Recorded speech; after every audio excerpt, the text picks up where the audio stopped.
کہا جاتا ہے کہ قانون سب کے لیے برابر ہے، اور اگر کوئی عام شہری کسی قانون کی خلاف ورزی میں ملوث ہو، نفرت یا امن و امان کو خراب کرنے کی کوشش کرے تو اس کے خلاف سخت کارروائی ہوتی ہے۔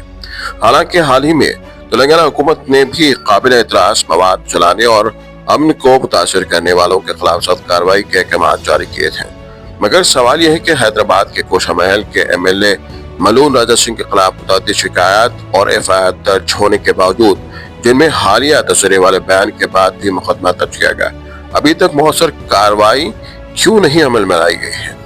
کیا کسی قانونی یا انتظامی رکاوٹ کی وجہ سے دیر ہو رہی ہے؟ کیا تفتیشی عمل مکمل کرنے کی ضرورت بتائی جا رہی ہے؟ یاد رہے کہ ملون راجا سنگھ ماضی میں بھی اسی نوعیت کے بیانات کی بنیاد پر گرفتاری اور PD ایکٹ کے تحت ریمانڈ کا سامنا کر چکا ہے، اور اس کے خلاف درجنوں سے زیادہ مقدمات پہلے بھی درج ہو چکے ہیں۔ پھر بھی موجودہ واقعات کے باوجود فوری اور واضح کارروائی نظر کیوں نہیں آتی؟ کیا سیاسی دباؤ، ثبوت کی جانچ یا دیگر انتظامی وجوہات ہیں جو اس تاخیر کی بنیاد ہیں؟ آخر کب اور کس صورت میں تلنگانہ حکومت یا پولیس ملون راجا سنگھ کو گرفتار کرے گی؟ کیا حکومت قانون کے برابر نفاذ کا یقین دلائے گی؟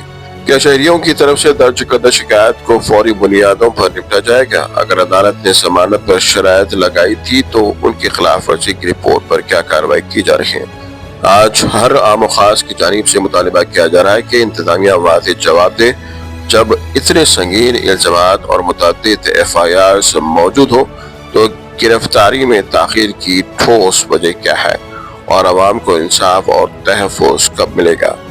رپورٹ بدھ نیوز۔